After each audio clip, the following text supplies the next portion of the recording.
আবার একটি সুন্দর দিন দেওয়ার জন্য আমার সৃষ্টিকর্তার কাছে আমি চিরকৃতজ্ঞ। নমস্কার সবাইকে, রাধে কৃষ্ণা। আজকে চলে এসেছি আবার একটি নতুন ভ্লগ নিয়ে তোমাদের সঙ্গে গল্প করতে। আমি ভালো আছি ঈশ্বরের কৃপায়। তোমরা সবাই কেমন আছো? তো এই মাসটি সম্বন্ধে সবার কি ধারণা আমি জানি না। এই জ্যৈষ্ঠ মাস সবাই বলছে মল মাস। মল মাস বলে কিছু হয় না, এটি ভগবানের মাস, এটি পুরুষোত্তম মাস। পুরুষোত্তম মাস প্রত্যেক বছর আসে না, প্রতি 3 বছর অন্তর অন্তর এই পুরুষোত্তম মাস আমরা পাই, অনেক ভাগ্য করে। আর এই মাসটি আমাদের ভগবানের অতি প্রিয় একটি মাস। দামোদর মাস যেমন ভগবানের প্রিয়, সেরকম পুরুষোত্তম মাসও ভগবানের অনেক অনেক প্রিয়। তাই খুব ইচ্ছে করলো পদ্মিনী একাদশী ব্রত পালনের পরের দিন দ্বাদশী মহাব্রতে ভগবানের কাছে একটু ভোগ নিবেদন আর একটু গুরু গোবিন্দ সেবা আর বৈষ্ণব এবং পুরোহিত পরিবারকে একটু সেবা করানোর খুব ইচ্ছে জেগেছিল আমার মনে। তাই ভগবান সেই ইচ্ছেটা পূরণও করেছে। তো সৃষ্টিকর্তার কাছে আমার কৃতজ্ঞতার কোনো শেষ নেই, তার কৃপা আছে বলেই এগুলো সম্ভব। যাই হোক, তাই ভোগের আয়োজন ছিল অনেক কিছু। প্রায় 7-8 মাস পর মা এসছে আমার বাড়িতে, অনেক দিন পর। তাই মাকে দেখে সেই ইচ্ছেটা আরও জেগে গিয়েছিল। তো মাই সব কিছু ভগবানের উদ্দেশ্যে রান্না করেছে, রন্ধন করেছে। তো পুষ্পান্ন, 5 রকম ভাজা, শাক, 5 তরকারি, পনিরের রসা, সাদা ভাত, তিতর ডাল, বিবিধ ব্যঞ্জন দিয়ে ভগবানকে ভোগ নিবেদন করা হয়েছে, যেটা ভগবানের খুব প্রিয়।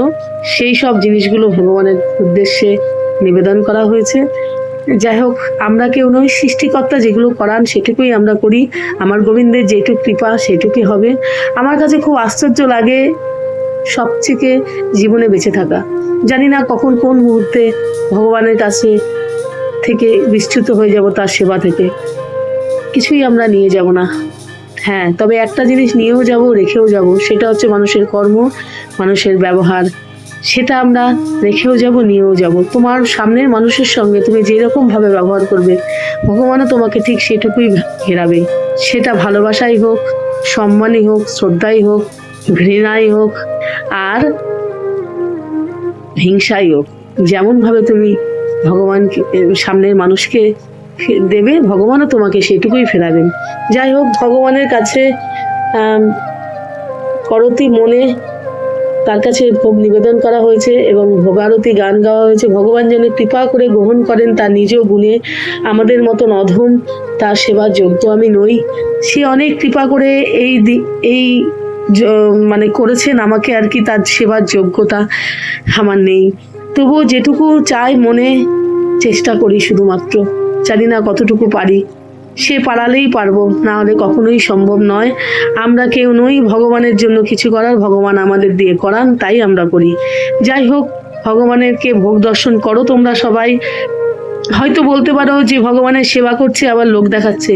লোক দেখানো নয় ভাই, ভগবানের ভক্তি না থাকলে এগুলোও করা সম্ভব নয়। আমার ভক্তি, আমার শ্রদ্ধা, সেটা ভগবান জানেন, তার কাছেই আমি রাখলাম। আর লোক না দেখালে মানুষ শিখবে কি করে? আজকে সবাই শিখছে, সবাই জানছে।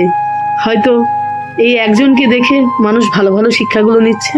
এটা লোক দেখানো নয়, এটা কৃষ্ণ প্রীতি, এটা ভালোবাসা ভগবানের প্রতি, আমার গোপাল সোনার প্রতি। তোমরা আশীর্বাদ দেখো, আমরা যেন এইভাবেই ভগবানের শ্রী চরণে থাকতে পারি। যতই আধুনিক হয়ে যায় না কেন, যতই চাঁদের মাটিতে আমরা পা দিয়ে ফেলি না কেন, আমাদের পাটা কিন্তু মাটিতেই থাকে, সেটা কখনো ভুলে গেলে চলবে না। তাই নিজেদের সুখ স্বাচ্ছন্দ্যর জন্য তো অনেক কিছু করি, কিন্তু ভগবানের ভালোবাসার জন্য, ভগবানের সুখের জন্য যদি একদিনের জন্য ভগবানের কাছে পৌঁছতে পারি, এর থেকে ভালো আর কিছু হয় না। যাই হোক, তোমাদের কেমন লাগে আমার ভ্লগ আমি জানি না। যদি ভালো লাগে তাহলে অবশ্যই একটা লাইক কমেন্ট করো, আর কমেন্টে জয়গোপাল লেখো। তোমাদের ভালোবাসায় হয়তো আমি আরও এগিয়ে যাব। যাই হোক, ভগবানের উদ্দেশ্যে ভোগ নিবেদনের পর আমরা সবাই বাড়িতে যারা ছিলাম সবাই সেলফি তুলেছি ভগবানের সাথে। না তুললে হয় বলো?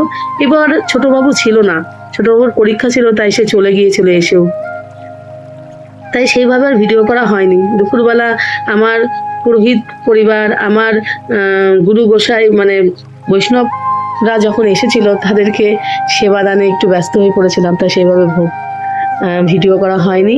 তো আমার পুরোহিত পরিবার এবং আমার যারা বৈষ্ণবরা এসেছিল তাদের উদ্দেশ্যে কিছু সামগ্রী দেব বলে ভেবেছিলাম, তো এটা তাদের চরণে দিয়েছি।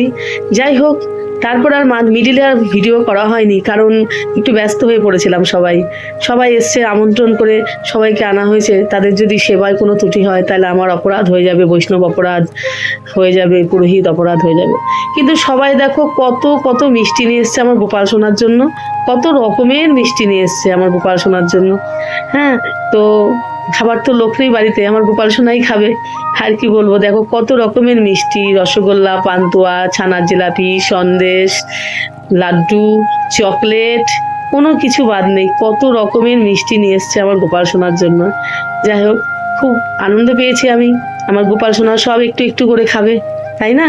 তো আমার বাড়ির গোপালরাও তো এখন বাড়ি থাকে না, তারা অনেক দূরে থাকে। আমার বড়বাবুও এই প্রসাদের থেকে বঞ্চিত। আমি বলেছি, বাবা তুমি যখন আসবে আবার আমি আমার গোপালের কাছে ভোগ নিবেদন করে তোমাকে প্রসাদ পাওয়াবো, এটা আমার মনের ইচ্ছা। ছেলেও প্রায় 8 মাস হয়ে গেল আসে না, মা দীর্ঘ 8 মাস পর এসেছে বলেই এই ভোগের আয়োজনটা করার আরো ইচ্ছে হলো এবং সম্ভব হলো। ভগবান চাইলে সবকিছুই সম্ভব। তোমরা আশীর্বাদ রেখো, জানি এইভাবেই আমি আমার গোবিন্দের চরণে, আমার গুরুদেবের চরণে থাকতে পারি, আর কিছু চাওয়ার নেই। ভালো লাগলে অবশ্যই একটা লাইক কমেন্ট করো। জয় নিতাই, জয় গৌর, জয় রাধা মাধব। শুভ বিকেলের শুভেচ্ছা রইল সবাইকে।